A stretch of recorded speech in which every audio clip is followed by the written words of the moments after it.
tatlong araw na po kung hindi kumakain. Palimos po. Yan ang aking hanap buhay. Humingi ng limos sa mga taong dumaraan. Sapagkat ang aking ina ay isang labandera sa isang malaking bahay.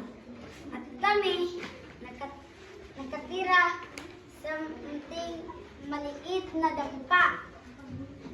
Isang araw, narinig ko ang aking ina na sumisigaw ng malakas. Maawa na po kayo, senyora. Maawa na po kayo. Hindi po ako ang nagkumuha sa nawawala yung pera. Guarda! Ilabas mo ang babae nito. Pamamahay ko. Maawa na po kayo, senyora. Hindi po ang nanay ko kumuha sa nawawalan yung pera.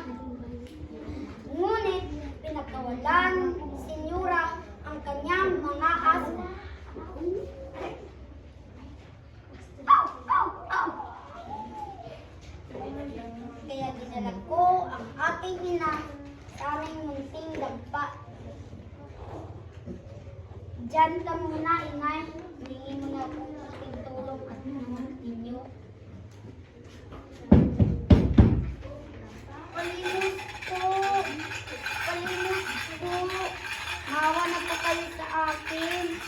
Masakit po ang aking ina.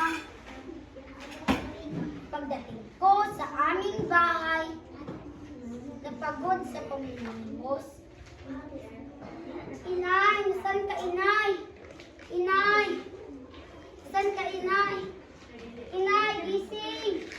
Gising! Gising!